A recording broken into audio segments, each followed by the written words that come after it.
first video I did, Banjo Basics 1, we started with playing simple forward roll and backward roll with the guitar, showing you how the guitar links up with the banjo when you're playing. And I had an interesting comment from a gentleman who stated that the fundamental part of banjo playing was really swinging the notes rather than playing it straight the way I was playing it. So I felt obliged to respond to his comment, and you can go back and look at that video if you want to. But essentially what I've learned from teaching for 40-odd years is that people do better learning straight time slowly first while they're working on their technique. What I found was that banjo players tend to do better when you start with basic technical training, which is learning how to strike the strings in straight time. Then as you get better, more proficient with your rolls, more comfortable with your rolls, you can add a swing feel to it. What is this thing called swing? If you've watched my videos, you'll see that I've taught a lot of tutorials, very straight time, but then sometimes you'll hear me play the back and they'll sound a little different because they're bouncing a little bit. Well, that's what swing time is, and I'm going to explain that to you in today's video. Let's start with our basic eighth note training, and we're not even going to do a roll. I just want you to kind of play along and use your ears. We're going to use our fifth string and our first string. So tune up there and we'll get going on this. What I want to show you first is that the basic 8 notes that you play on a banjo roll will correspond to a metronome as so. And we'll start this very slowly because I want you to hear what the difference is as you speed up the tempos. That's pretty important.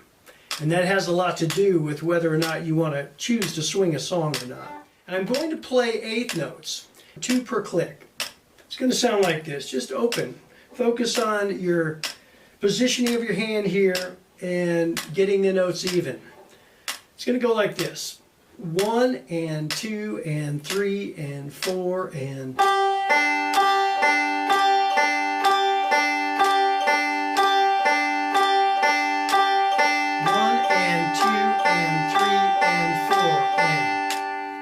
If I were to put a square roll to that, for instance, the rhythm would sound like this. 1, 2, 3, 4.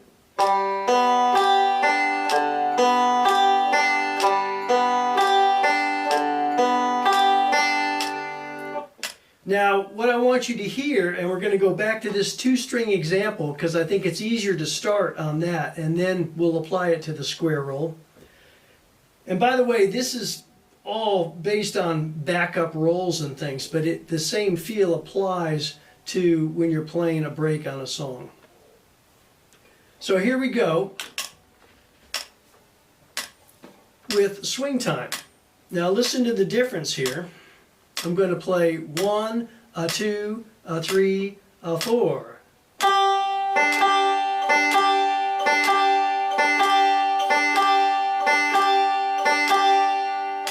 Probably hear that. Pretty different from this.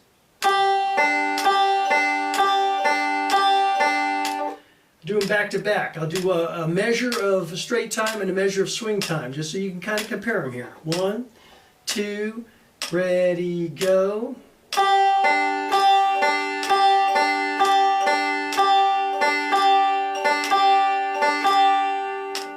Notice that the thumb was always hitting on the click.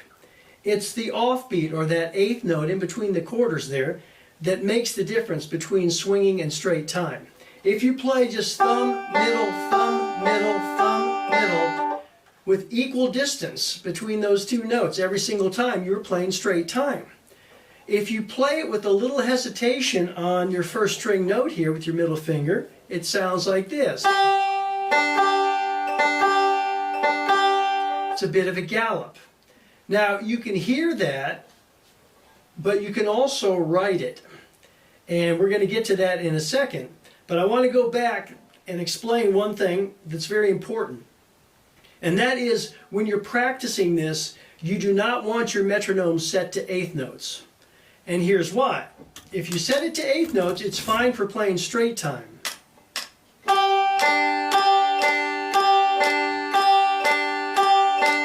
So if you're practicing straight time, that's great. But if you're practicing swing, you need to set your metronome to the quarter note. Because if you try to play eighth notes against the straight time, it doesn't work.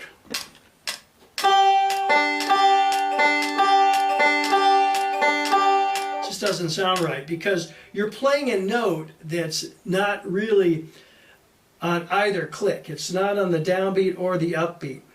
So what note is it on? Or what beat is it on? Well, what you're doing when you're playing these songs, rolls in swing time, you are taking the click and you are splitting it into 3 beats instead of 2 beats. And that's called triplet time, right? So, for instance, instead of 1 and 2 and 3 and 4 and we're going to take this click and we're going to split it into 3 beats. 1 ta ta, 2 ta ta, 3 ta ta, 4 ta ta, 1 ta ta, 2 ta ta, 3 ta ta, 4 ta ta. And if we were to play with the thumb on the downbeat and the middle finger on the ta-ta, titas, whatever you want to call them, it would sound like this.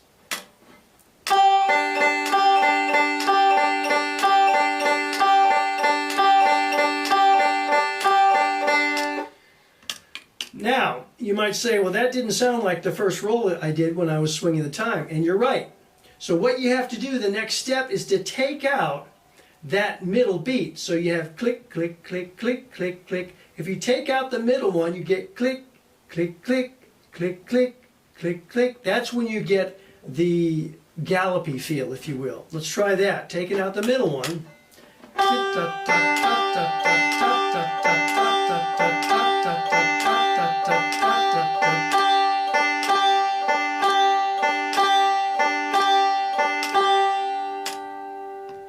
Now, there are other ways to swing music. It doesn't have to be in the triplet time. Some slow jazz songs are often played to a 16th note type of swing.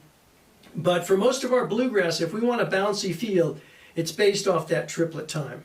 So let's try the square roll again, and we're going to try to bounce it with this time here. I'm going to count it as if we're playing swing time. So I'm not going to go 1 and 2 and like I usually do. I'm going to go 1 to 2 to 3. Kind of get you the feel of it. Okay, here we go. 1 to 2 to 3 to 4 to...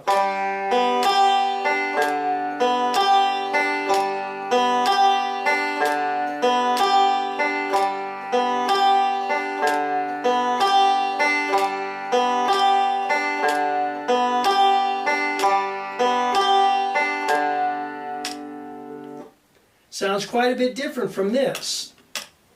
And yet the tempo is moving at exactly the same time. The guitar rhythm will be exactly the same. Boom, chuck, boom, chuck. It's just how you fill in those eighth notes that makes it swing. We can take another popular roll, the forward reverse, which I love playing when I'm singing in a swing song because it's symmetrical to me. And that would go like this. 1 to 2 to 3 to 4 to.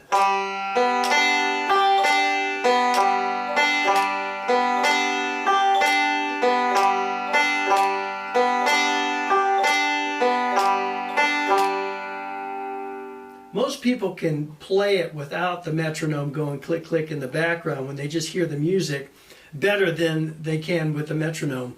But it's important to not just guess at this because it's very precise where these notes need to land.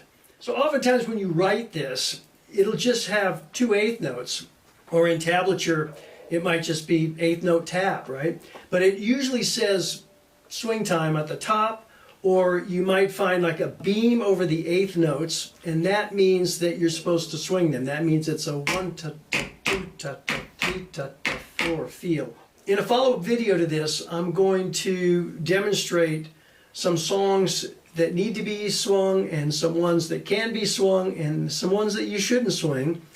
Most of that is dependent on tempo, and we'll talk about that as well. Hope to see you then. 1, 2, 3.